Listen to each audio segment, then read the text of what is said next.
Hi, everyone. Good evening. Welcome to the sixth installment of the Strivers Network's annual introductory webinar.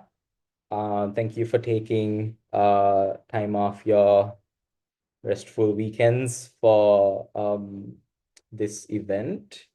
So we will just wait just a couple more minutes to see if there's anyone else who's yet to join. But now I will be sharing the slides and we can get started very soon. So thank you again for joining on time.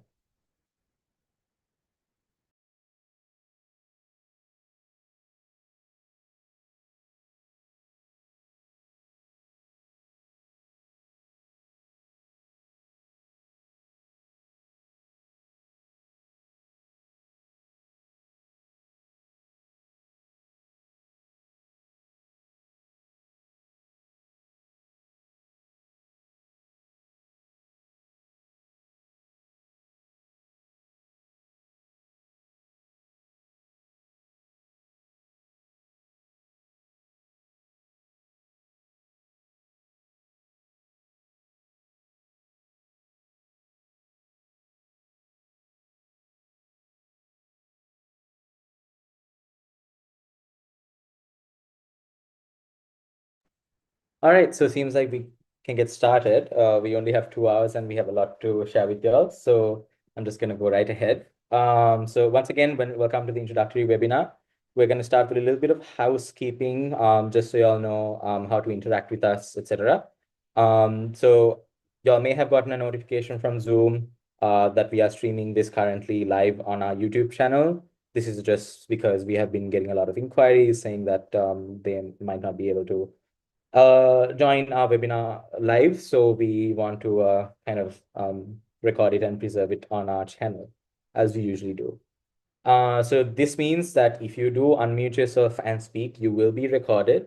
Of course, you can, but just be mindful that if you would rather ask questions privately or chat with someone privately, there is always the chat function for you to do that. We have allowed you all to chat with anyone you would like. You can reach out to, so you will see that there are co-hosts in this meeting.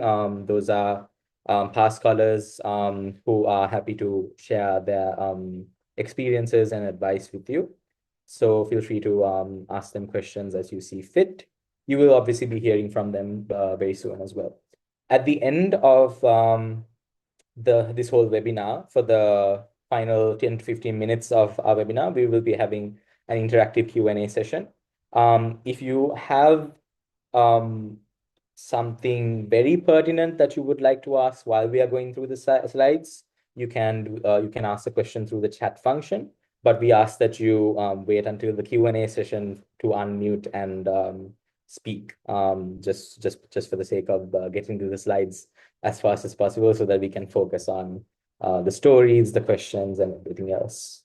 If you wish to get in touch with us afterwards, the email address of our organization is on this slide as well, the striversnetwork@gmail.com. And we are pretty responsive when it comes to both the email and social media. So, it may take a couple of days at most, but we will try our best to get to you. Okay, so this is a quick agenda of what we'll be covering today. First we'll be talking about just introducing the Strivers Network and our origins, our story, our impact, so on and so forth. Then we will be giving a quick overview of why we think high achieving students like yourselves should study abroad, and why we specifically focus on colleges in the US or America. Yeah, so moving on from there to actually impart their lived experience of studying abroad, we have Gaura Mahabaduge, who I think is in the process of graduating from the Massachusetts Institute of Technology, famously known as MIT, where he was a mathematics major. And similarly, Ritmaka Karunadara, who will also be graduating this summer from Bowdoin College, one of the top liberal arts colleges in America. We will be discussing that as well. And there he was a double major in economics and theater. So both Gaura and Ritmika were part of our first ever cohort. And they've been part of the Thrivers Network ever since. We like to consider ourselves like a lifelong kind of community. And so, yeah, that's the first set of panelists. Then we will be narrowing down into what you probably are here for to hear about, our flagship program known as the Scholars Pipeline. Just going to give a quick overview on the timeline, the selection criteria, the process, etc. And then for kind of the main event of our webinar, we will have four panelists, our most recent past scholars, part of last year's cohort, SP5. Jude Rodrigo from the Masonet College, who will be heading to Princeton University to study astrophysics. Sandil Aberatna from TSN Introductory College, Ampara, who will be headed to Beria College to study engineering physics.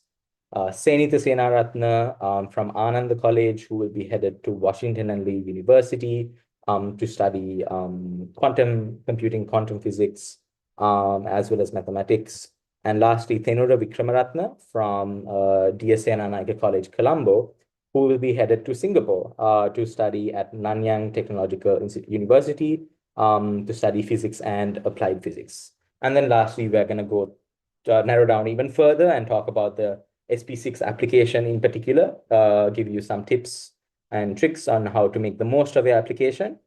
And then lastly, hopefully at least 10 minutes of a Q&A session for y'all to unmute and ask your questions.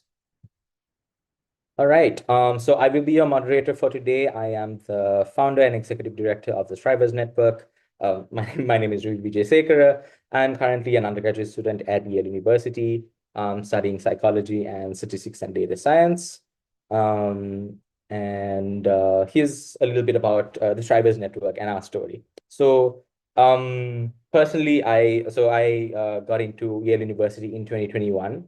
And I found out that one of my schoolmates from one of the schools that I attended, Abid Ismail, had also gotten into Princeton on a full scholarship as well, just that same year.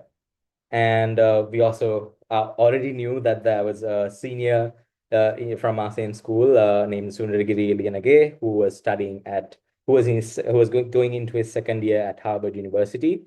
And so the three of us kind of got together and started discussing just how complicated and convoluted the process was, and how just the gratitude that we had towards these universities for accepting us. And then we also got together with two other students studying in Singapore, Shanya Sadanandan, who was studying at Yale and US College then, and Thirandi De Silva, who was studying at the National University of Singapore or in US. So the five of us, we kind of started organizing a few webinars here and there. And then we kind of decided, okay, it can't just be disseminating information. What if we just got together and picked, the 10 best people we could find and just help them out with the application process. And so it was just very basic stuff. We created an application on a Google form, and then we created an Instagram account, and then we just shared it. Here goes nothing. And then we managed to collect close to, I think, 30 applications that year. And Gaura and Ritmika were part of that first cohort. We selected 10, and we achieved great success in that pilot year. So we got full scholarships or near full scholarships from the likes of MIT, Princeton, Bowdoin College, Williams College, as well as an acceptance to Oxford University. And so the rest is history. We've been doing this for close to going into our 6th year now, and across 5 years, we have mentored over 75 scholars who have gone on to earn over $6 million worth of scholarships to more than 25 world-leading universities. And through our application and outreach efforts, we've managed to reach close to about 300 students across more than 100 schools across more than 15 districts. And about 40 to 50% of them are actually outside the Colombo district. So that's a little bit about the Thrivers Network. I'm quickly going to go over, I'm sure, the reason y'all are here is obviously because you're already interested in studying abroad and are thinking of it in a positive manner. But just to kind of like go through specifically why we as a Strivers Network think that studying abroad is not just a feasible option, but a desirable option for higher achieving students from Sri Lanka. Firstly, resources and funding. These universities get a lot of donations, get a lot of aid from their governments. They also have investment strategies that allow them to keep growing and growing their wealth. They are known as endowments. This translates to students having access to great resources, obviously, research labs, libraries, not just academic stuff, but also student life, clubs and societies, sports, you name it, and I'm sure Gaura and Ritmika are also going to share that they tend to be, especially in America, they tend to be very generous when it comes to funding projects or funding new initiatives, things of that sort, funding research, things of that sort. So just to give you a kind of context of just how big these endowments are in some of these universities, the top two uh, highest endowments among universities in the world belong to Harvard University and Yale University. Harvard has an endowment of $56.9 billion. That's almost 19 trillion rupees. And Yale similarly has $44.1 billion, which is almost 15 trillion rupees. So just to give you a sense of scale as to their position in terms of being able to support their students. All right, so flexibility is a big aspect of why we are proponents of studying abroad. As you know, you might have already experienced. In Sri Lanka, we get a choice of, about 3, 4, 5 streams in A levels. And then once you get in with your Z score, you choose a degree, and then that is your degree, right? Maybe you might get the ability to take a few electives here and there. But generally, that would also be relegated to your relevant faculty. So if you're going into an engineering degree, you most probably would only be able to explore courses within that engineering faculty. But that's not so in many universities abroad, especially America. Typically, your degree is known as your major, and then you're also allowed to explore with electives. You can minor in things. A minor is basically considered as like a half a major or something like that. So if a major is about 12 to 13 courses, a minor might be 5 to 7 courses or something like that. Or you can even double major. I've heard that people sometimes even triple major, although I personally would not recommend that. But in most American universities, students can wait as long as until the end of their second year from out of their 4 years at the university before they have to decide on what their major is. And in my experience at my university, even after that, I've heard that students can kind of backtrack a bit, and maybe if they have as long as they have the ability to completely start a new major and finish the 12 courses, universities more or less kind of like allow you to do that. And this is specific to America though. Yeah, so that's flexibility. The application system is also very holistic, very well-rounded. As I mentioned, it's basically the Z score or the A-level results that determine admission to state universities in Sri Lanka. Whereas in many other countries, especially, and America kind of like champions this kind of holistic, keep that word in mind, holistic, the keyword is the application system, where I'm sure you might have already skimmed through our application and realized that, oh wait, it's not just about my A-level grades, it's also about my term test marks. It's also about the kind of activities I'm doing outside of school, within school as extracurricular activities. And then also if there are any other passions of mine, like for example, if I just like to sing, and I just like to make YouTube videos of myself singing, I can share those with the Strivers Network. Similarly, you can share those with these universities as well. This means that I always like as all of our co-hosts have, I never knew obviously about studying abroad and like getting full financial aid abroad and stuff like that. So really my motivation to engage in extracurricular activities was purely out of like just an interest or a passion. So that kind of like paid off in the end because I realized, and we all realized that there are universities out there that actually do value the hard work that you do, not just inside the classroom, but also outside the classroom. And then I think the last 2 points, valuable life experiences. This is quite obvious, and you actually see this in state universities as well. In state universities, students from all around Sri Lanka gather together from all sorts of backgrounds, socioeconomic status, ethnicity, whatever. And they intermingle, they get to know different viewpoints. But the thing about studying abroad is that that kind of diversity and intermingling kind of scales, like you get to not only meet students of different backgrounds, but also different cultures, completely different cultures and different worldviews. And that kind of obviously expands your worldview and exposes you to different kinds of ideas as well. And that's obviously a good thing when it comes to becoming a well-rounded citizen. Lastly, the global benchmarking experience. Basically, if you're a high achiever in Sri Lanka, it feels like you're a big fish in a small pond, right?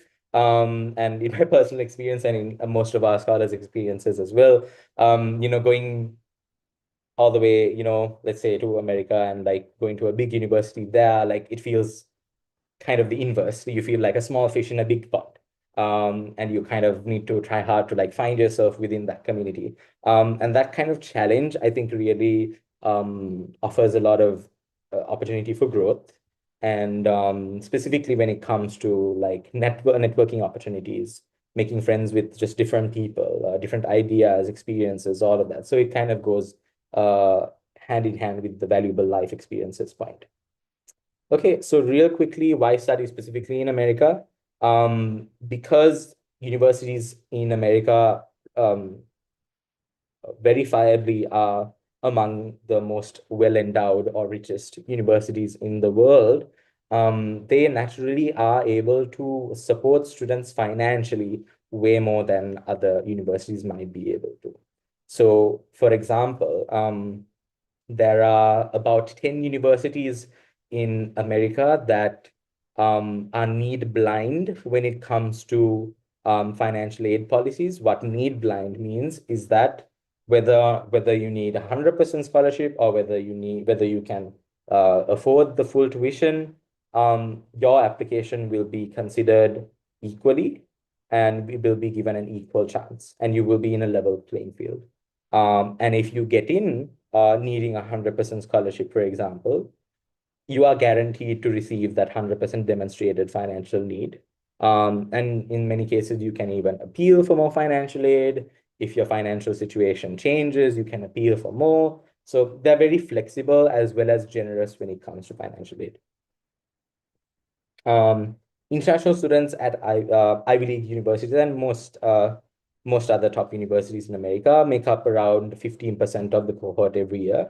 This allows a good balance because it you are exposed to um, students of different nationalities, but at the end of the day, you are reminded that this experience is kind of grounded in the American kind of experience.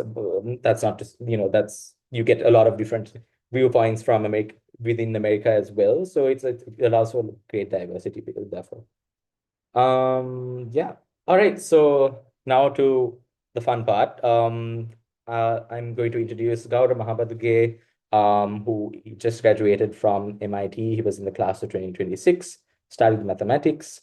And he will spend a few minutes just sharing his experience with you and any advice that he may have for students aiming for university similar to MIT. Hi, I'm Gaurav Mahapaduge.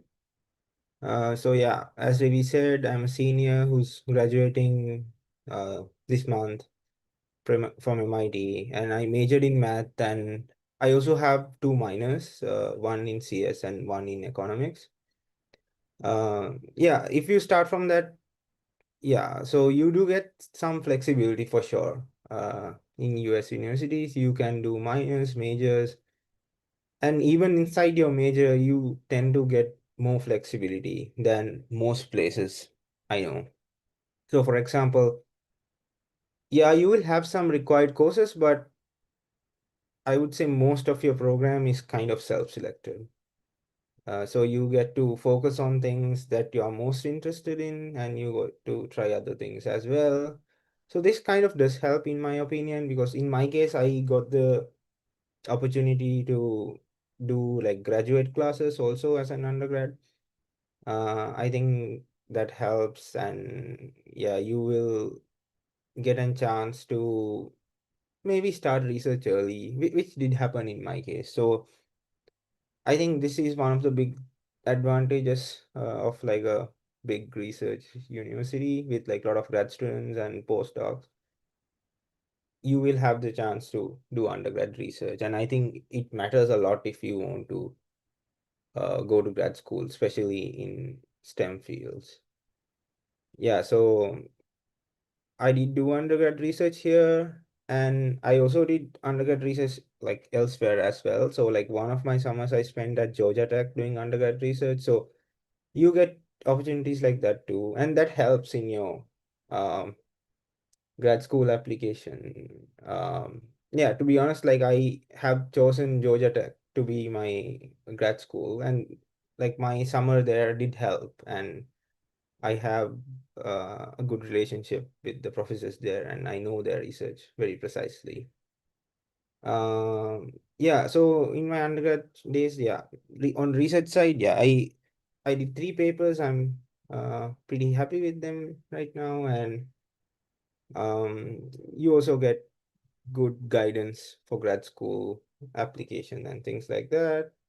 Um,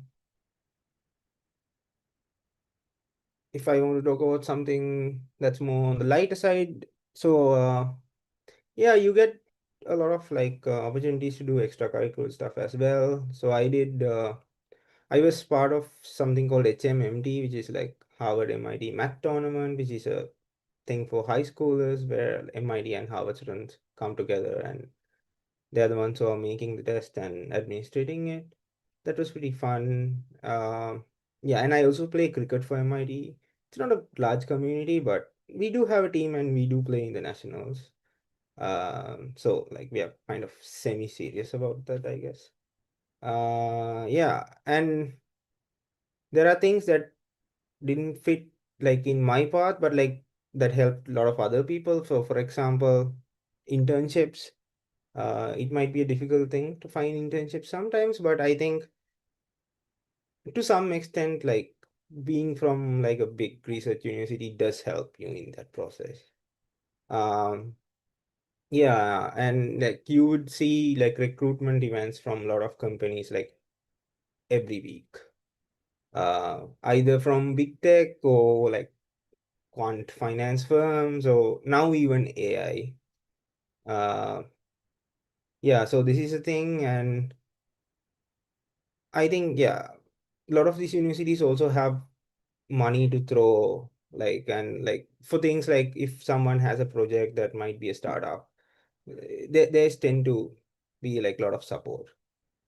Um, yeah, I mean I don't have anything else in my mind, but if there's anything really that I can focus more on. Yeah, of course. I think for now, for the sake of keeping things moving, we can go to Ritmaka. But to other participants, if you have any questions for Gaura, don't wait until the Q&A session. Please feel free to either message him privately on the chat function of this Zoom meeting, or you can just send it to everyone so that everyone can see your question. That would be preferable, just so we can share insight to everyone rather than privately doing so. So thank you, Gaurav. Ritmaka, how was your experience at Borden College? Hi, yeah, thank you so much for having me. Big fan of Strivers. Changed my life. Um, my experience at Bowdoin College, I think, philosophically speaking, I think I've never been in a position in my life where I've had to constantly answer the question, what do I want? Because I feel like in our like Sri Lankan education system, like we are pursuing paths that are prescribed to us, and I feel like coming here was the first time in my life where I had to ask that question, and my major and minor constantly changed. Um, I started off as an economics and government double major because I did economics and political science for my A levels. And then I thought, you know what, I'm an artist, I'd like to do theater. And then I made that my major, but now that's just my minor. It's been a lot of like, it's like, and I'm very, very happy and proud to be a single major because I get the freedom to take courses in other university, in other departments here. And the reason I decided to make this choice was because every time I'm comparing like what makes my liberal arts education different from the possible degree that I gave up at University of Colombo, the difference is that this is kind of, you are expected to emerge as someone who can do multiple things with understandings in different areas. Because if I went to Colombo, I would just be doing economics and I'd just be studying economics and nothing else. But after deciding to just major in one thing, I am taking courses in as many other disciplines as I can. Like for the first time in my life, I took a computer science course. I'm taking like a biology class now. I'm like going to take a classics course next semester, and I'm like just kind of learning different things. And I see that difference reflecting in the research projects that I get to do in my advanced level seminars. Uh, um, so I think that exploration is something that I didn't have the gut instinct to do when I got here because uh, when I got here, all I wanted to do was just continue doing the things that I did in my A levels. And like, yes, I mean, that's what I was passionate about, and that's what I ended up sticking up to. But like, I gave up a lot of the exploration that this place kind of asks me to do. So I'm glad I ended up doing that, even if it was a lot later into my career. But like, if for someone who's starting out at liberal arts as a freshman, like what I would tell them is to like take as many different things as possible, like try and get out of your comfort zone as much as possible, because I don't think that's something that's emphasized to us at all growing up. In terms of opportunities and things like that, I go to a small liberal arts college, which is very different from Gaura's experience at a large research university. We don't have graduate level classes. Um, it's I don't we like it's a lot smaller, but I feel like a lot of the same things you can do there, you can do it a different way. I feel like when I've spoken to other people from research universities, what I've heard, and like maybe I'm completely wrong at this, but it's like it's a little tougher to do research as an undergraduate. But here, I feel like if you are, and it's like here, if you are able to build good relationships with your professors, there's much more likelihood because the pool is a lot smaller and it's a little less competitive. Um, so that I think that's a plus. Being in a place like this, there's a ton like Gaurav mentioned, like it's tough getting internships right now. Uh, and which is why Burden, like my college, has like funding for unpaid internships in the sense like if you can go and approach someone and they can give you an unpaid internship over a summer, like, and they're not going to pay you any money, you're just going to do work. Burden's going to give you the money to live and survive and exist so that you can get work experience and put it on your resume. So just those are the kind of like opportunities that they have. Our career office is pretty comprehensive in the sense that they are always trying to help. There's a lot of help offered, um, and a lot of space for reflection. I've had just that. I feel like, and coming to a place like this, like it's very different from like anything that I've experienced in my life. And I think I don't know if you decide to come to a place like this. I think like what I want to emphasize is like really do things that are out of your comfort zone. Like that's something I haven't done a lot in my extracurriculars, and I'm like, well, to a certain degree I have, but like I want to do more of. Um, and I think that just enhances your experience as well. Definitely take more risks, but these are I'm getting more general now. But like in terms of being in a small liberal arts college, I think it's a great experience just because the class, like, you get a lot of attention from people who want to help and take care of you, like just in terms of your faculty. in terms of the people who work here. Help is very personalized, and that's helpful. And you need to be a little like you need to be strategic in taking advantage of that. Um, yeah, there's a lot of opportunity for student leadership, which I think is an important like thing to embark on, just because like I feel like we know what it's like. I mean, I feel like if you are in this room right now, you are probably a leader in your school already, and you probably know how to navigate that system. Coming here and trying to like assert leadership or just trying to find leadership opportunities here was a bit of a challenge in itself, because one, it's conquering a whole other culture, conquering a whole other set of social dynamics, a whole other set of social politics. And it takes time. Give yourself grace. Don't be too hard on yourself. But it's important to put yourself in those uncomfortable positions. Yeah, if there's anything else specific that I can say, please let me know. But that's kind of what I have for you from a small liberal arts college experience. Yeah, thank you both. And then just to kind of give my comments, just marrying Gaura's and Ritmika's kind of insights, I think there are a few things that I can think of, right? The first is the inability to compare yourself with others. I think in Sri Lanka, it's notoriously easy to mark up a leaderboard in your head, and like there's a social ladder, then an academic ladder, and every ladder, and like it's extremes. Like it's very systematized, and like you're just your marks are just your performance is just a number. You are just a number, and like I think the story is completely different when you go to a liberal arts setting specifically, be it America or be it Europe or whatever, wherever the liberal arts system is. There are so many like combinations and permutations of like majors, internships, extracurriculars, minors that you can do that you simply you simply can't compare yourself with anyone else's journey, right? And even within the same major, there are so many different like outcomes, work outcomes, research outcomes, academia, whatever, you name it, right? So I had a real tough time just realizing that, and realizing that I need to figure out, like Ritika said, like you really need to kind of like reach inside and like figure out, okay, I am given this opportunity now to pick one of like whatever, I don't know, almost 100 majors. What do I do? I like similar to like Ritika, I was like mostly a STEM student like in school, but I did dabble in social sciences a bit.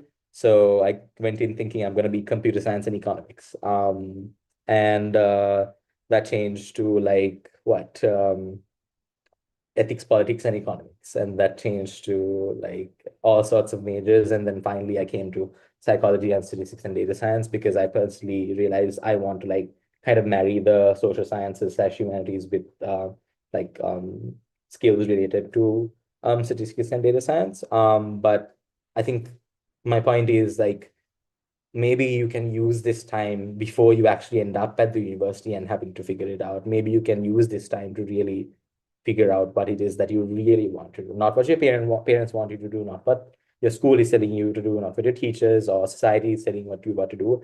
There is something that like there is a calling for everybody, and I think that's one of the biggest realizations that I've had.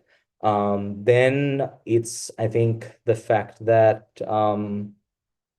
there is so many yeah, just handling the different culture of it all is always going to be especially I think if you are intentionally really are intent on kind of involving yourself in the social scene. Like, and by social scene, I don't mean like partying or whatever. What I mean is like things like extracurricular activities and like I don't know, activism or whatever you call it. Like those yeah, like Ritmika said it best, right? Those social dynamics you need to be very careful about. I think especially in America, not to, to kind of address the elephant in the room. There are a lot of things happening in America right now, and I think we all need to be a little cognizant of like just how we navigate our own journey while with all the chaos that's going on. So just kind of food for thought, I guess. All Can I right. just add So one yeah. more thing?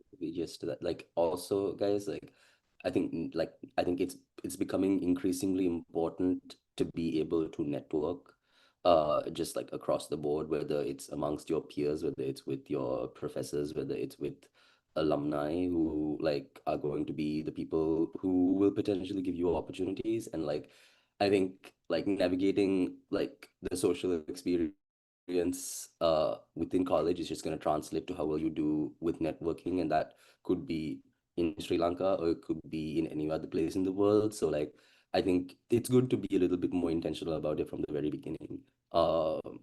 Just wanted to add that there too. Yeah, for sure. So we're gonna quickly go ahead before we get to the next set of panelists, the SP5 scholars. We're gonna talk a little bit about the scholars pipeline. Basically, we are going to be choosing a small cohort, usually of 10 to 15 students. What we provide include preparation for standardized tests. I'm sure you've already heard of the SAT, English proficiency exams like the IELTS or Duolingo English test, whatever exam you're choosing. We will also be conducting. It's going to be a lot more structured than previous years. Actually, we are going to conduct like workshops for different aspects on different days, which I will cover in the next slides. We hope to be as comprehensive as possible. Then, personally, what I think is the most important aspect of our program, personalized guidance on college essays. Now, we're not going to get too deep into this, but just know that more often than not, the nature of these essays asked by these universities, and okay. So just to quickly address, while we do support applications to all over the world, basically, we do have a focus on America for a few reasons. One, because they have the most financial aid, like we mentioned, and two, because it is the most complicated application process out there. So it's like, if you can go through this process, you can kind of go through any process, right? So anyway, back to college essays. So yes, in the American college application process, you are going to be asked to write quite a few personal essays.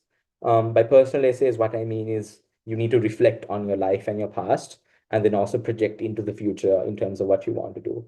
And so the philosophy around it is that past performance can predict future success. It's as simple as that. And that's kind of like how they use the information that they receive to make a holistic decision. And then of course, interviews and stuff as well. Whenever possible, we provide financial assistance and whenever possible and necessary. For example, we provide free coupons to the Duolingo English test to all our scholars who need it. We have been doing this for about 2 years now, going into our third year. And lastly, and most importantly, you get access to a lifelong community of strivers.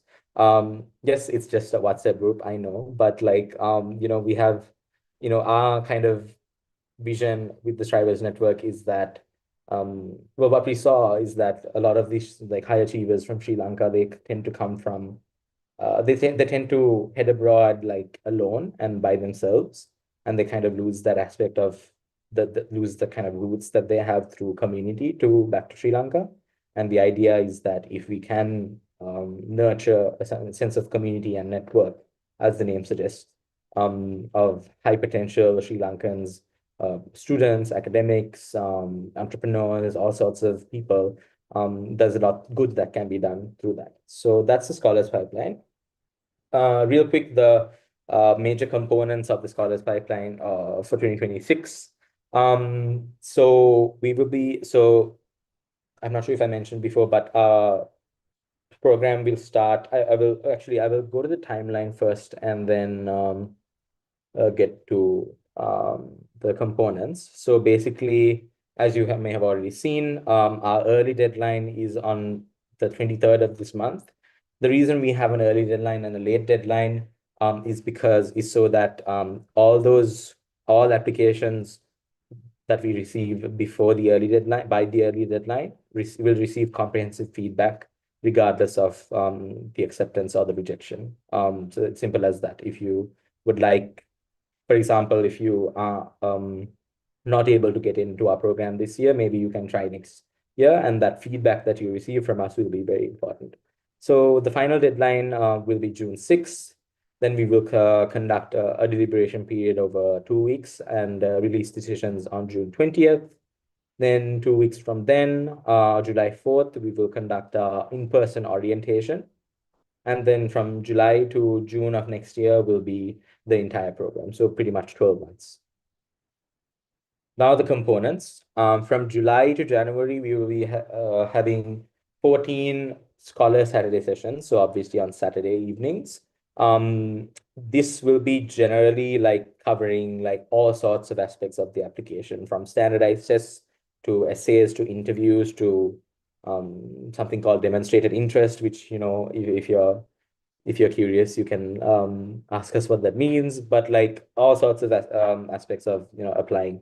And then within the Scholar Saturdays, we will be conducting 8 sessions to guide you with your essay writing, because before you even get started on writing your college essays, your personal statement and stuff, we want to make sure you're at a certain level in terms of your writing ability and stylistic ability more than anything. So it's not just about, you know, getting the grammar right, it's also about finding your voice, your unique way of expressing yourself on paper.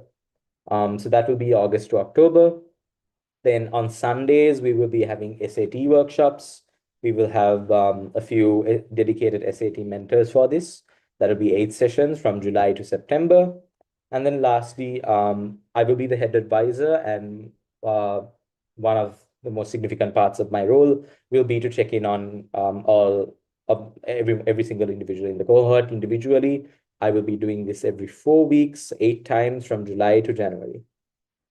All right. So now to the main event. So Jude, Sandil, Senitha, and Thenura, all 4 of them have received full scholarships to top universities in America and Singapore, and they are very excited to share their experience, fresh off the experience, fresh in the sense they're still kind of in the experience. They are still getting the documents that they need to proceed. So yeah, we will be spending about 5 minutes each for them to like impart their lessons, and then afterwards we will also do a short Q&A if anyone has any questions right now, before we get into application tips. So let's start with Thenura. Thenura got into Nanyang Technological University in Singapore on a full scholarship. He received the Nanyang Global Scholarship, I believe. Yeah, Yeah. so very it's pretty hard to get that scholarship, let alone get into NTU itself. I will be studying physics there, and yeah, Thenura, go ahead. Yeah, so thank you so much for having me. And so when a lot of people hear about Olympiad winners, they usually think about someone who spends like 20 hours a day staring at the textbook. But my life wasn't exactly like that. I was involved in a lot of extracurriculars. So firstly, I would like to talk about my main extracurricular activity, and then I'll talk a bit about how I faced university admissions at a very young age. And finally, I'll talk a little bit about NTU and the scholarship that I received. So, before I talk about the extracurriculars, I would like to mention that I've been to 5 Olympiads. And something that I noticed when I was preparing for the International Junior Science Olympiads is that some countries have better resources than other countries. You know, some countries have school teachers who were trained for Olympiads, and some people have easy access to laboratories. So I noticed that there is some form of a resource gap. And I wanted to do something about this, and I founded a guide to the IJSO project. And now the project has more than 50 members, all of them IJSO participants, and they are from about 30 countries. And we have launched a website, and for the last year's IJSO, a lot of people used it, and they even gave us a good feedback. So I'm very happy about this project. And then, yes, so about the age factor. So I'm going to be honest, I am still 16 and I got into a university and it was not an easy process. And because I knew that everybody else who applied were like older than me and therefore they had more experience in, well, life itself. And therefore they were like more mature than me and they had more time to build a decent application. So I decided to show the admission officers that even though I'm younger, I am just as curious in physics as anyone else. And I believe that's what helped me get into NTU and then, of course, get this scholarship. I think that even in anybody's admissions, there is something that you are not really strong. And in my case, I'm younger, and I believe that wasn't exactly a plus factor. But I decided to show that I am curious and I want to learn more things, and I believe that's what helped me a lot. And yes, finally, about NTU, Nanyang Technological University. So I chose to go to Singapore because it's very close to home and it's a really good country, it's very developed, and yeah. And so Singapore has two main universities in US and NTU.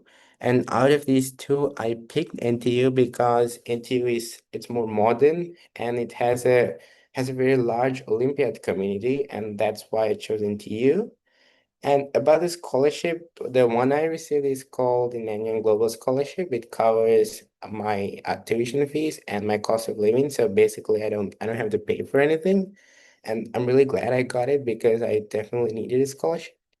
So yeah, at the end, I'd like to say that when you notice some things wrong in the world, like what I noticed about the research gap, I would say always try to do what you can to fix it. Like the impact that you make might be very small, but even if it helps one person, I would say go for it. And yeah, so that's all I wanted to say. I hope I didn't go over the time limit. And yeah, thank you very much for having me, and I'm happy to answer any questions that you guys have. Yeah, while we get finish questions via chat, just wanted to kind of highlight what Thinra said about, like, I guess kind of trying to change the world in your very small way. I think that's kind of partly the reason why universities uh, uh most of these top universities do look for things outside of what you do in class. I think, especially in America, I think their way of viewing these applications is very applied. It's not about who you are. It's not about, uh, the kind of numbers behind you. It's like, what have you done? Like, so what? Like, what have you really done about this? It's not the point. It doesn't matter that I'm a prefect. What matters is what I have done through my prefectship. It doesn't matter that I started a project or a nonprofit. What really matters is what impact you have made through that nonprofit. And obviously, there's having had impact through Guide to IJSO, Thinra managed to find success. I have a couple questions for you, Thinra, just to kind of a follow-up on what you already noted. Just for the audience, can you clarify whether the Nanyang Global Scholarship required you to report your extracurricular activities, a guide to the IJS? So were there any essays? And if so, you also went through the American college application process. So did that experience help you in writing these essays for the Singapore scholarships? Yeah, so about the scholarship, I had to write one essay. And yes, of course, the American applications really helped me a lot because for US, you have to write a lot of essays. So my essay writing skill definitely improved in the last couple of months. And I believe that helped me a lot in writing the NTU essay. And about the scholarship, there was an interview. There were two interviews. One was for admissions, and then another one for scholarships. And in a scholarship interview, they asked me a couple of academic questions, mostly about physics and math. And then they asked about my extracurriculars. They even asked about the guide specifically. So yeah. Great. Yeah, that's very useful to know. And I guess it all paid off. So, all right, thank you so much, Tinura. Let's go to Jude Rodrigo from De Mazenod College. He got into Princeton University with a full scholarship this year, and he will be studying astrophysics. Thank you, Rui. So my name is Jude Rodrigo. plan to go to Princeton University, like Ravi said. And I hope you all feel welcome to the Strivers Network. And as a panelist today, I am asked to talk about my Strivers Network experience and how I managed A-level coursework and how I found a niche through my extracurriculars. So without further taking much time, I'm going to start.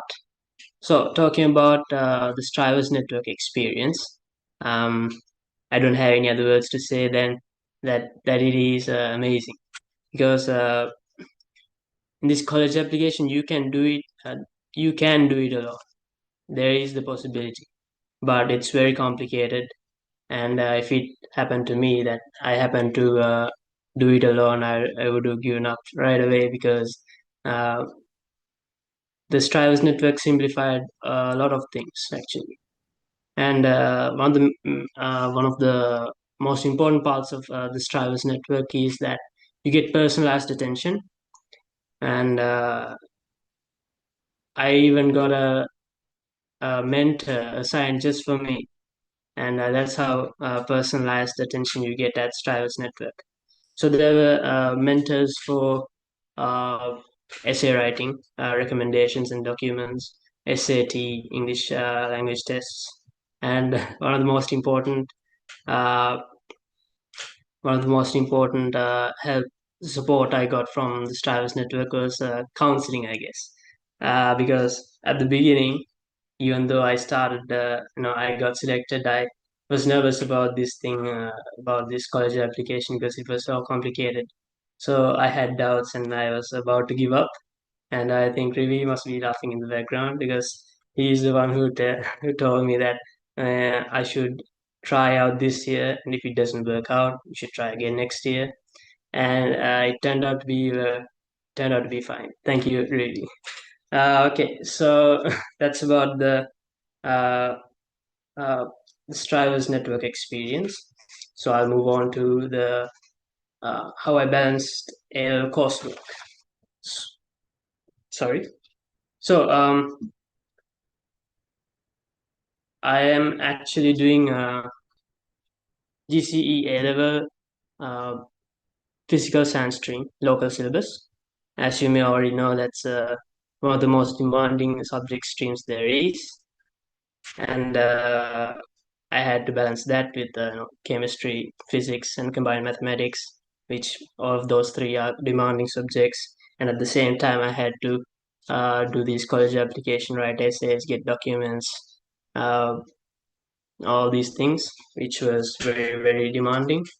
And at the same time, I was the president of the school astronomy club. I had to manage projects and do this and do that, all of those things. And I was bouncing between all these things. But so the question is how I managed to balance A-level coursework. I'm going to be honest, I did miss a few classes throughout the journey at school and at tuition classes, but I managed to recover them really quickly. And about managing these things, managing A-level coursework, I think uh, knowing how much tasks you have and how you prioritize them and how you manage your time, I think that's the trick that I used to balance the A-level coursework. I'm not really good. I'm not the most qualified person here to talk about balancing things, because usually I'm not the person to balance things out. I think Senita might be the most qualified person here to talk about it. She balanced a bunch of things at the same time with this college application journey.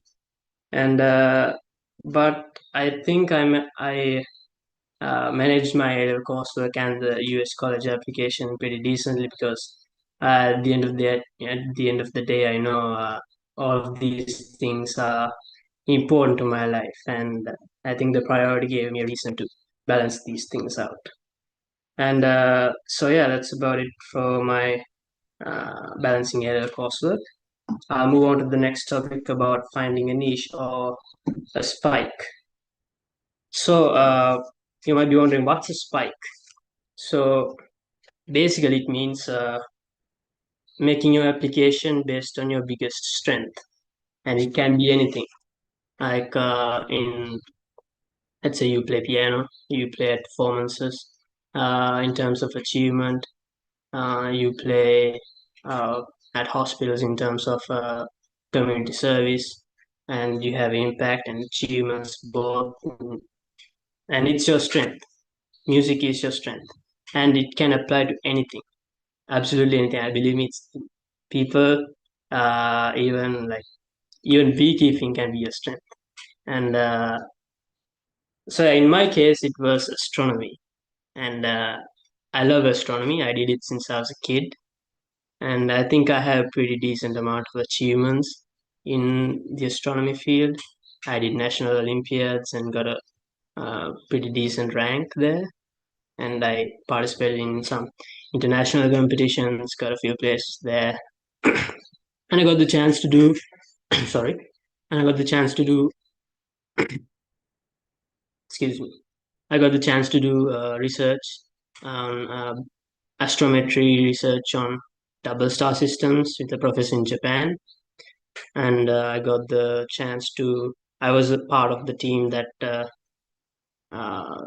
to propose an experiment for the CERN particle accelerator in Switzerland, of course, for a competition.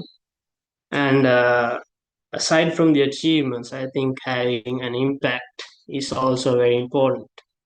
And since, like I said before, I was the president of the school astronomy club.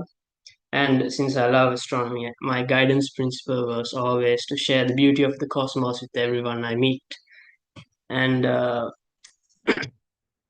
so what I did was I built a community in my school and around the area. So I brought these students together and pulled them into the STEM education system via night camps, different activities, projects, and all of those things. And speaking about STEM, in Sri Lanka, we don't really have a lot of opportunities for STEM careers. So I just wanted to show them that there is something like this and you should try pursuing it. So in terms of impact, I think that's the biggest impact I had, and there were some other projects I did. And also one thing I want to mention about spikes is when you look around YouTube or these college application guidance counselors, they might be saying that having a spike is an advantage. I'm not 100% sure if it works all the time. That if you have a spike, you will get in, you will definitely get in. There are a lot of things at play, and yeah, but in my case, it did work out. So it's always nice to have a spike. And you might be wondering, come on, man, I don't have a spike. Like, no, everyone has a spike, or you might have many spikes and just don't know it yet. And so the biggest advice I can give is to just look around. You might find it. You will find it. So yeah, that's about it. Thank you very much. Thanks, Jude. I just wanted to touch on two things. Firstly, what he meant by counseling. I think that's kind of what I really treasure about like this organization. I feel like it's kind of what makes this experience rewarding, not just for the scholars involved, but all the mentors and all the everyone, everyone involved. I think it's the community aspect of it. You're constantly reminded of the fact that you are going through this process with as a kind of team or a group, right? And I've had, I've had like a lot of chats with Jude. I wouldn't call it counseling, but it just as like friends, just about like, the dynamic of like being part of the cohort. It's paradoxically both intimidating because that like, you came in through an application and like, probably everyone around you is high achieving, but at the same time, there's a comfort in it, knowing that like, you can, if you need to, you can always rely on the other person, the next to you, for support. And personally for me, like I went to two schools. I went to a public school and then an international school for my levels on a scholarship. I'm not gonna name any names, but like I noticed that like at the public school, like there was this kind of facade of like brotherhood and like, teamwork and everything. But like I didn't really see that like for real, like, and I've always kind of kept looking for that kind of community feeling, where that everyone truly does like have your back, even when you know that you're competing against each other. I think that's really hard to achieve. And then when I went to the international school, um, there it was transparently cutthroat, like every man for himself.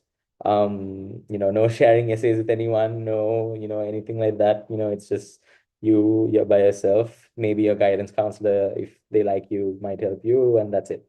Um, but that's kind of like culturally what we wanted to like try with the Strivers Network. And also on like Jude's point about the spike, I think the way I see it, it comes down to the fact that so just for context, I can't remember the exact figure, but like the topmost universities get like tens of thousands, almost 100,000 applications to look through, and it's a relatively small admissions team. It's not nothing is read by AI just yet. It's all human, and they guarantee that every single application gets like a full read through, either a skim or a deep read through, whatever it is. Everyone gets a fair chance. And when you have admissions officers like reading, like have it like all these like goals in mind of like I need to read this many applications per hour, this many applications per day, and like I think there's a fatigue involved in that, and I think the way to curb that fatigue is by being memorable. Is if an application is suddenly like, okay, there's something unique here, there's something memorable here, maybe a cool story or something like that, um they look a little harder. And having a spike is quite an easy way to do that, yes, but like Jude said, that doesn't necessarily mean that everyone has to, as you will learn from Senitha and Sandil's story. You don't necessarily need to have like a hard spike. You don't need to necessarily have like this one kind of activity that you became the top of the world at. I certainly wasn't that. I just had like I was kind of like a jack of all trades back in school, right? I just wanted to be pretty good at like as many clubs and societies and stuff that I could. And like, so one thing that I learned is that I can create a narrative out of that, and I can weave a story through all the different activities that I do, and then create a soft spike, what is known as a soft spike. And that basically was like how I angled myself. What is my mission? What are some of the social issues that I'm trying to look at? That kind of thing. What is my calling? What is my why? And where like having a hard spike like Jude did for astronomy and astrophysics automatically does that work for you. Um, for some people, it's still possible to like create a narrative and have a soft spike with it. Obviously, we are going to cover all of this with the cohort like in much more depth, but just to kind of give you all an idea of like admissions, I guess. So thank you, Jude. Let's go to Sandil Aberatna, hailing from Ampara. He studied at TSN Introductory College, Ampara, and he got into Berea College, which is actually quite a unique liberal arts college in America. They are known as a labor college, and they are quite famous for their commitment towards students of all backgrounds. They have a full tuition promise, meaning that all students that they admit receive a full tuition scholarship. That doesn't necessarily mean that you receive like the living costs and everything, but some will receive that too. So their commitment to financial freedom is what made them stand out. And yeah, he will most probably be studying engineering physics there. And Sandhya, take it away. Hi, I'm Sanil Dinora, and thank you for having me. And I am from Ampara and I study in TSN College Ampara, as Ravi mentioned. And I did my A levels in last year, 2024. And all right, I start with what did I motivate, what motivate me to study abroad. So the thing that motivate me is I have a passion in nuclear physics. I want to learn nuclear physics. So after I done in my A level in 2025, and the day after the end of the exam, I was sitting in my chair and hear the all of my tudes and A level notes and thinking like, all right, so what, what next? So because after I wrote it, I knew that I did done it very well, and I will probably get a very good result. So I was thinking like, so what next? So uh, what do you need? So I was thinking in, yeah, I was thought about it around 2 or 3 hours, and then I was like, all right, here's the thing I want to do. I want to learn nuclear physics.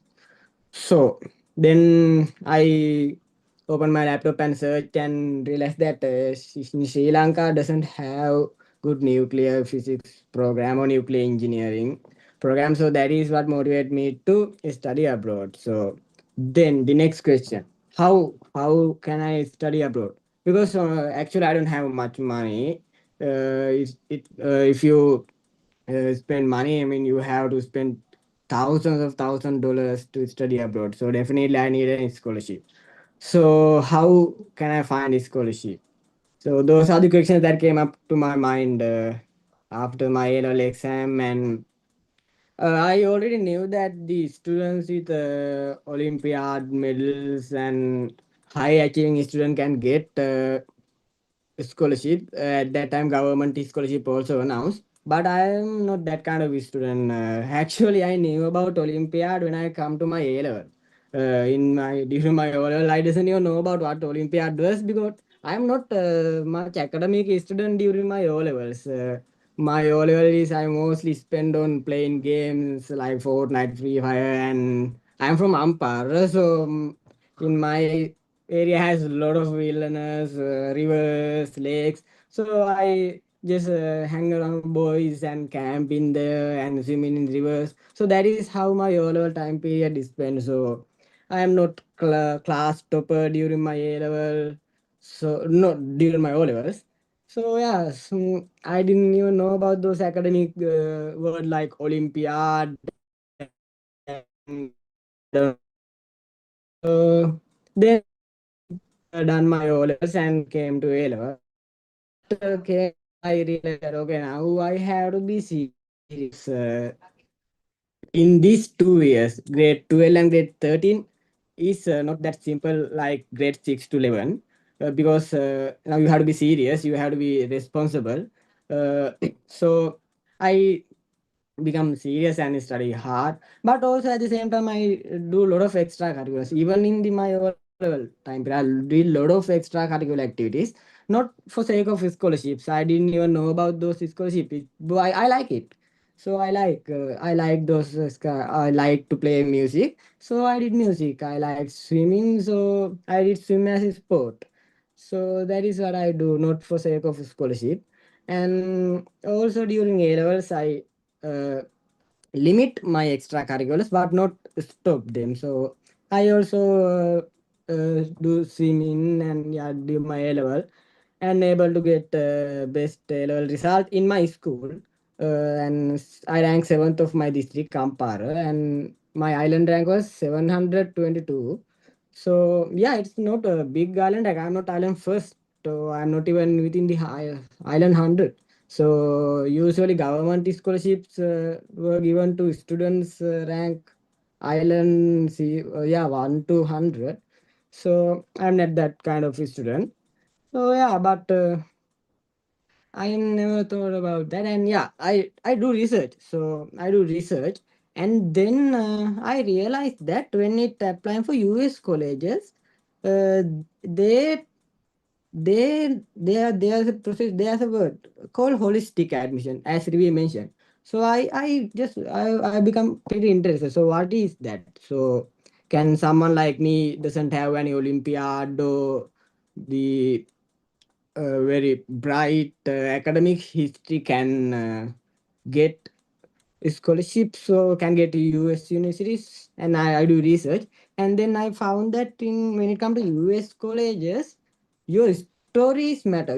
If you have a story uh, that no one doesn't have, if you have a story that no one have, I mean, you have a lot of you have a great opportunity, you have pretty good chance, because as Rivi mentioned, you have to, your application should highlight when the admission officer reading the thousands of application, then there's a one single application.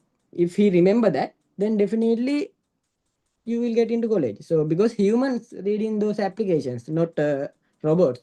So you have to, if you have a good story, then that's the matter in US application process. So, and yeah, I was very excited about that, and I asked one of my friend's brother who is at the Cornell at that time. He go to Cornell for his PhD, and then he told me that yeah, you can do that. And I met someone in Cornell, and she's from the some organization called Strivers Network, and they are here to help the student like you. So that is how I came to know about Strivers Network, and I apply for their fifth cohort and get accepted. So that is how it all begins. So, all right. So that is my motivation. Now I'm going to tell you about my biggest enemy, my great rival in this process. Uh, that is actually English. English is my biggest barrier during this scholarship process. I got C passes for my English in A-level exam. So English is my biggest enemy in this process. It because the way I came from is English is literally a secondary language. People doesn't speak English here, and we didn't even know that English is much matter. So yeah, the English was my big enemy in this process. So I try pretty hard to improve my English. I did my English proficiency exam Duolingo 2 times because first time I got all result and that wasn't enough, so I decided to do it second time. So yeah, the way I learn English is also pretty fascinating because a lot of people told me that you have to take this course or this course, they will teach you English, and I was like no, I can do it by myself, because in the end English is a language. So I was like, how can I speak Sinhala? It because I use Sinhala every day. I speak Sinhala, I communicate in Sinhala. So if I use English every day, then I can enhance my English. So I speak with ChatGPT. I start to read English novels. First time I can't understand any of things. What are these things? So I firstly take novel and read first page, and then use Google Translator to translate words, and yeah, like that, step by step I build my English. So yeah, that is how I learn English, and yeah, the English is the big barrier in my scholarship journey, and really know that. And yeah, so in the end, everything paid well. I get my scholarship, and now I can speak English. Even though I make few mistakes, I still learning. So yeah, and also the third step in my journey. So first step is deciding to study abroad. The second one is making English, and third one is I'm currently in University of Moratuwa. Faculty of Engineering. And because I enrolled Moratua at the time, the application called my scholarship application, the decision for my applications right. So I enrolled Moratua. And then in here also, it's a good university. I found a lot of good people, and yeah, they were friendly. And then my decision came, and I was accepted to Beria. So I had to make a huge decision. Should I stay in Moratua or should I go to Beria? So yeah, I also like that spend a lot of nearly 1 week to deciding it, and yeah. So the whole point is my journey is to learn nuclear physics, and now I want to explore the world. So what university gave me that opportunity? So it's definitely Bay Area College because it is flexible. If if I go to Bay Area, I can study any course I want. I have the flexibility I need, so I can explore the world. I can connect with people from the different background because those colleges there are a lot of students. Uh, Same like me or different from me, so I can interact with these people.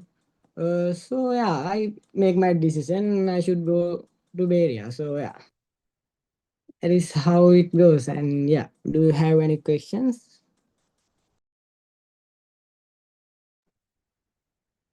I mean, I've known Sandhya for like what, how long? Like 8, 9 months, and I still have questions after his story because there's always more that I'm learning every time he talks. So I think something that I want to emphasize from what Sandhya shared was, I think the power of like self-belief and like just pure brute force and motivation. I think if there's anyone like that I know from like the Strivers Network who like kind of embodies that, it would be Sandhya, like in terms of like I'm not going to get into too many specifics, but like after, so we invited him for an interview, and like after, obviously the interview went well for us to accept him, right? And he like commented that that kind of was the like formal conversation he'd ever had like in English with someone, and I was like, I couldn't know, I didn't notice. And like he came all the way from Ampara for the orientation in Colombo. And I remember, so we have this tradition for our orientation that we ask all our scholars, newly admitted scholars, to bring what we call an essence object. So basically, any kind of object that they um that they that they really value, highly value, and that means a lot to them, basically. And Sandil was the first person to um uh report to showcase his essence object, and like I think it's just the and I can definitely tell that like Beria College must have seen like the sheer confidence and the motivation, like, shining through his essays, right? And that kind of brings me to the importance of like not only English, well, a certain level of English language is obviously good to have, but more than that, I think the storytelling ability, which I think we are not taught in Sri Lanka. We are taught to just memorize things, memorize facts, numbers, and that's it. Like even maths is just about plugging and chugging and memorizing, right? We're not really taught the value of like true creativity, right? Like and finding your own way of doing things, and like you know going off the beaten track, and like those kinds of values. And I think um pretty much all of our like scholars like kind of embody that, and that's kind of why we pick them. And so yeah, just the motivation and like the storytelling ability, I think that will take you far. Because as like there are so many people, I know so many people who had like way better English ability than me when I was applying, but they just didn't know how to translate that into a story worth sharing. Those are two kind of different skills there. So yeah, thanks again, Sandil. And again, just to touch on like the University of Moratuwa a bit, we are cognizant of the fact that historically and this year as well, like most of our scholars, most of our applicants would have been pursuing A-level maths in the local stream. probably, since they are high achievers, probably aiming for Moratua as well. I was two once. My parents kind of predetermined that for me, and I kind of despised the idea from the start. But to each his own. But like, what I have to say is, going back to the point of like figuring out what you want to do rather than what your parents are telling you to do, right? And is Moratua really right for you? If not, that's fine. Like you don't have to go to Moratua to get a good job or to live a happy life. And like, there's a kind of complex around Moratua these days, and like from the start, right? Really, but like you don't even have to do engineering to like, be happy and get a good job and make your parents happy even. Like they'll understand at some point. Just I think the decision that Sandil had to make was quite tough. I realize now only. And so I hope no longer going to talk about Murato, but like I hope like his story kind of adds a layer of like insight for you to kind of help make your decision about like where you want to go after your A levels. So yeah. Thanks again, Sandil. Senita, from Ananda College. Um, uh, I got a full scholarship to Washington and Lee University, which uh, happens to have the lowest acceptance rate for international schools out of like all universities currently, um, and is a well-known private liberal arts college in Virginia. And he plans to study physics and mathematics with a bit of quantum computing on the side. So yeah, I'll let Sangeeta kind of take it from there.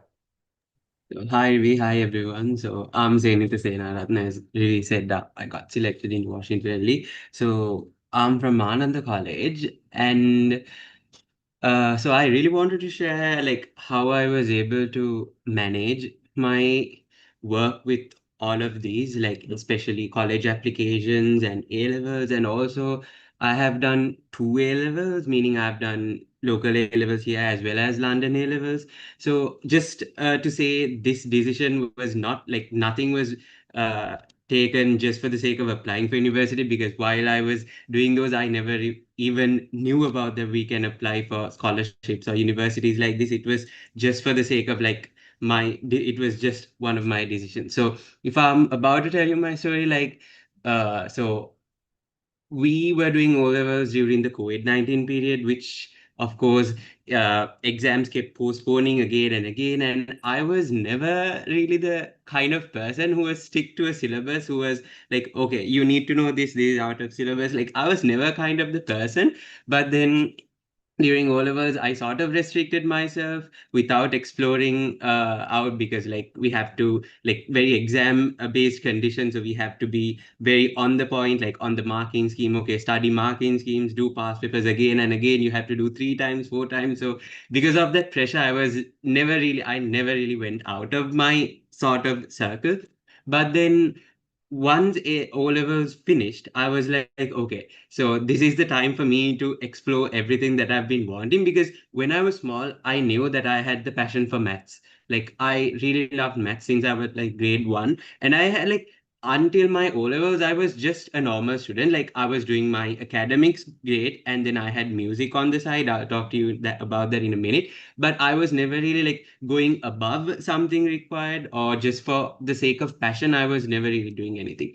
But after my O levels, I realized, okay, so if I'm about to do local levels here, I sort of thought it might postpone again, which is scheduled to be on August. I thought it might postpone again. So I thought of doing London A levels, which sort of had the freedom for us to choose what subjects we wanted to do, and also about the timeline, because they offered three exam series per year. So I was discussing with my parents, and I was like, yes, I'm ready to do London A levels. But then I was like, okay, so what about local A levels? Because I can't just leave from Anand college, because what's the point of coming into that without like doing something to my school? And then like I had that feeling like I didn't want to leave from Anand college. So I was like, okay, let's see how things go. Let's stay at Anand, do local A levels as well. And I'll do London A-levels privately and let's see how things go on. So I never really, okay, so before that, London A-levels was in English and I have not learned in English medium before. It was all Sinhala medium.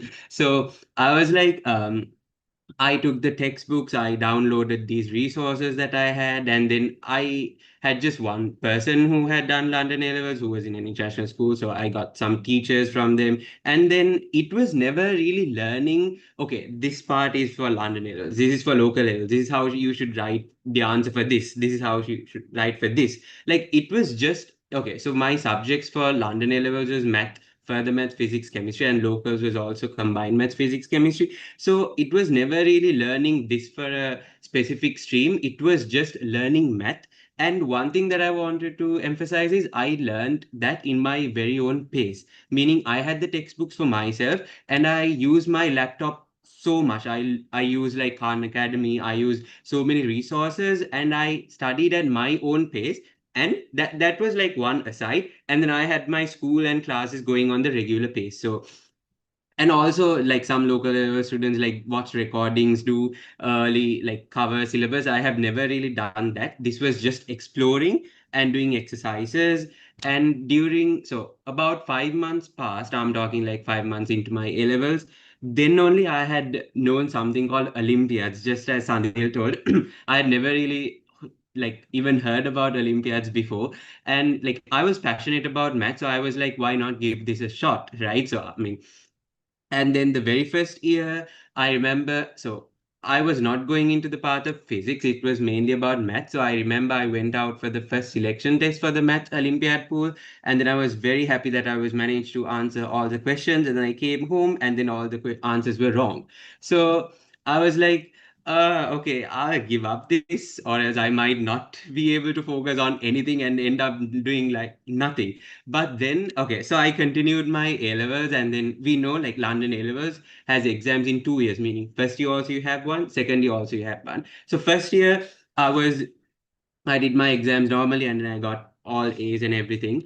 And at that time, I was like, no, I have to do math. Like, there's something about math that kept bothering me. So I was like, okay, let's start it all over again. And then I doubt, like, I never really had a point to start Olympiads when I have to, like no resource, nothing. So I just downloaded loads of textbooks, like PDFs, and then studied all alone and then not knowing what even this is.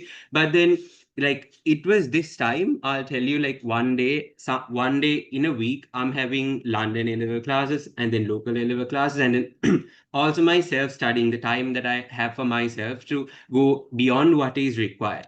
So all, like I was like, imagine math, I saw math in three different perspectives. One from the way that a local A level student or teacher teaches us, one from a way that the London A level teaches us, one from my very own way which came from Olympiad. So I'm not just talking about math. So I, during these days, I tried to apply this for every other concept that I came across. Like I always wanted to see something in different perspectives, and then I realized the point of intersection of all of those is like the point that every idea collide.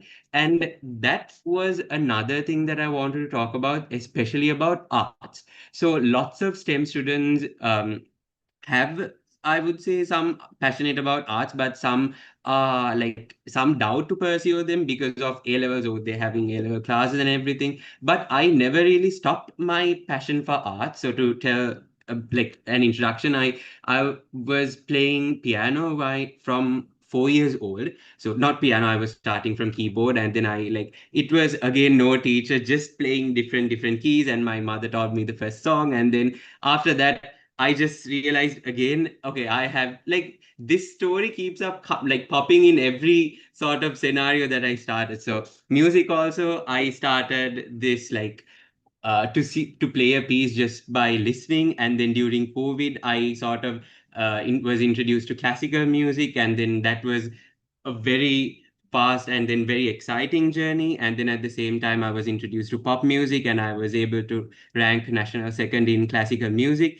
And during this time, I sort of saw that classical music has these mathematical relationships that I saw in math, especially in number theory. Like the gaps, the harmonics, like it was not a way that a music teacher saw math or a math teacher saw music. It was like my very own way that I saw these patterns that pop across, but I never really shied away from exploring those because I went straight away into exploring what are these patterns and everything. And at the same time, I've played double bass for the school orchestra as well as record, and then have like done loads of national and competitions. So again, coming back to A levels after the first year, uh, I was able to. I told you my very first exam Olympiad was a utter disaster. The second year I got into the pool, and then I was able to go to loads of international competitions through that, like Singapore and then Thailand, Hong Kong, US, like so many international competitions.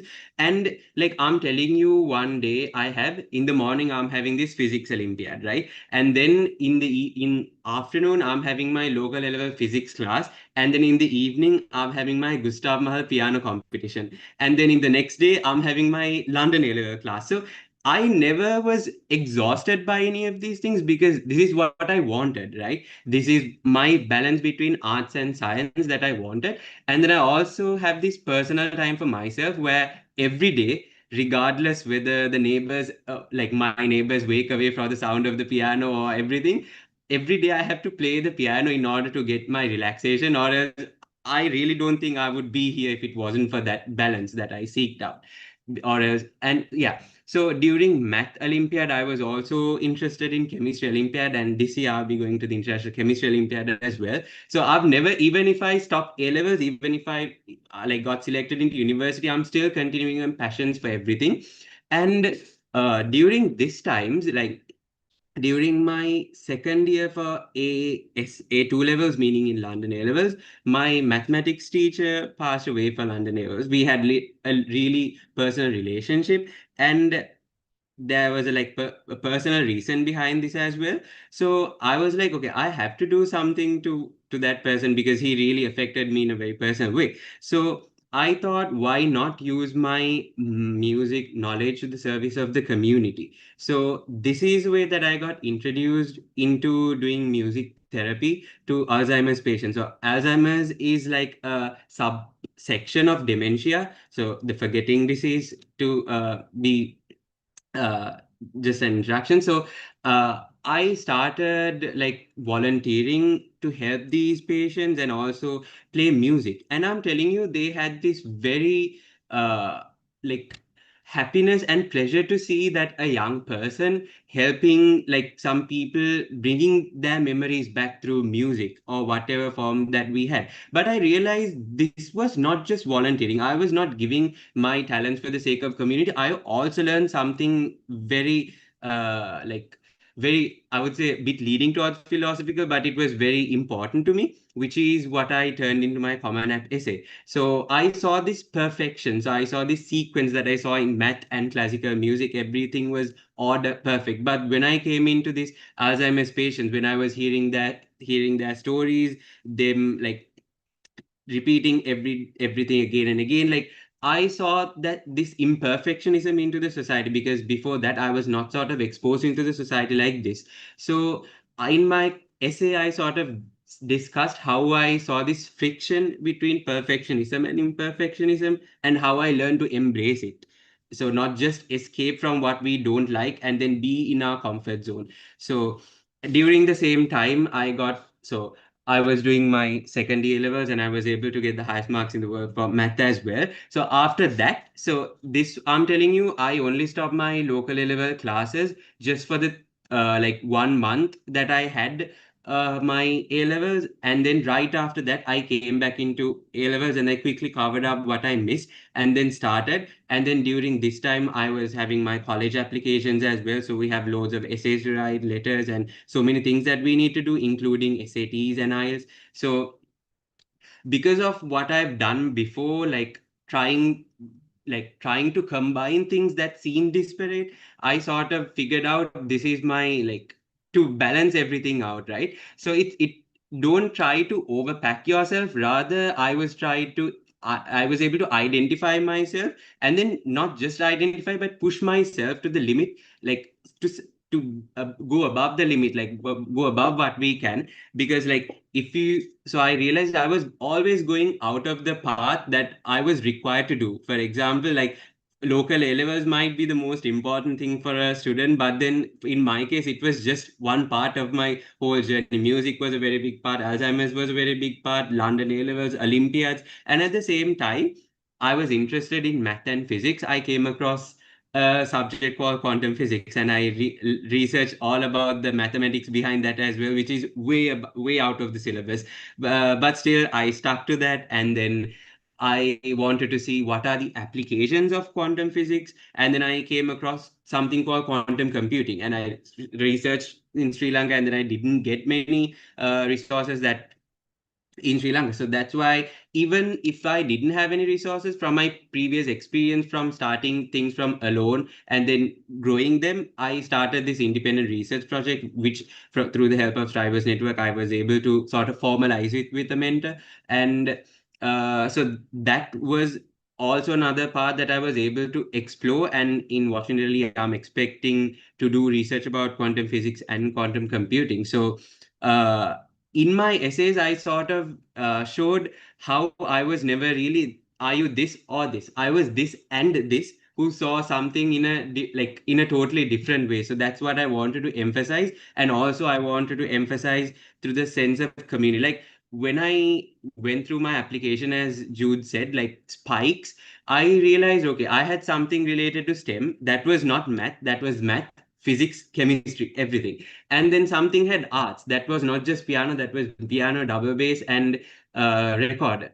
So what I did was I wanted to build a single narrative that connected everything. So I was really lucky that my Alzheimer's, I was able to see a connection between these two disparate spikes, and I think I hope that they saw the connection that I saw.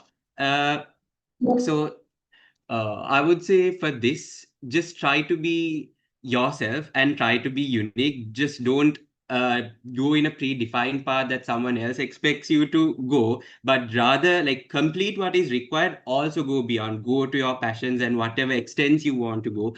And uh, yes, so I wish everyone good luck. And if you have any questions, just feel free to ask me. Yeah, I mean, I have no words. It felt like you kind of touched on everything in like 10 minutes. I mean, I can personally really deeply relate to like I think how Senita approached school. I think something that I figured out while in school is that like okay, there's no limit to the amount of exposure that any human can get, right? And then the other fact is that every single point of exposure is like a lesson learned, and there is a transferable lesson there and like a skill there. And like that kind of informed the way I approached both my academics and my extracurriculars. Like, for example, when I went to my international school, I kind of wanted to do, I kind of didn't know how to pick. I wanted to do everything. So I kind of did like, so I chose maths, further maths, economics, and history. So I like definitely knew the importance of maths, which I think we can like get to as well. I think just as a foundation, I think maths is undeniably kind of up there. But definitely wanted to do econ and just give social sciences a try, and then try history just to give humanities a try, and um and I kind of really enjoyed the how eclectic it was. I think the word that like describes Sanitha the best is like eclectic, and I think colleges love to see that in general. And like in my college, I say too, like I kind of wanted to kind of synthesize kind of what I've been learning holistically. I kind of wanted to touch on my music aspect, but like also like my transition from like a large public school to a tiny private school, and then also like my family's um my family's ongoing journey with mental health, and how I kind of use that as inspiration for like a community service, like a very small community service project that I did. So I kind of use this like So at least I used to play the violin, and like I use like so that every violin has a bow, and every bow needs like this thing called a rosin. And like basically without the rosin, like the bow wouldn't like do its job on like the violin strings. It wouldn't like you wouldn't be able to hear what is being played. And also if you put too much resin in it, like then it's like nails on a chalkboard. It'll sound really ugly. So it has to be a balance as well. But like I kind of use that as a metaphor to like as a metaphor of like the kind of the people, the ideas, the experiences that we come across as like these sticky like resin like particles that like kind of add more substance to us and our story. And like we're kind of just a story about like how we are a product of like everything kind of that we love, all the exposure that we get basically. And I wanted that to be the biggest message in my application. So yeah, I'm gonna quickly go through some tips for the application, and then we can go straight to the Q&A, since we have about 15 minutes more. All right, so like I mentioned, the application timeline is here. What you really need to know is that May 23rd is the early deadline if you need feedback, and June 6th is the final deadline. All right, our criteria, basically, the foundation is definitely academic achievement. Unfortunately, without that foundation, it is going to be tough for us to make a case to admit you. Just for the sake of being upfront about it. That doesn't mean you need to be an island ranker, like Sandil mentioned. You don't need to be an island ranker. Please don't think that. But it just means that you need to be leading your batch in a certain way. Definitely in the, you know, leading half of your batch, at least as a kind of a metric, I guess. And of course, it's like very like, it can be very relative. For example, Sandil didn't get an island rank, but he was 7th in his district, and he got the best results in his school.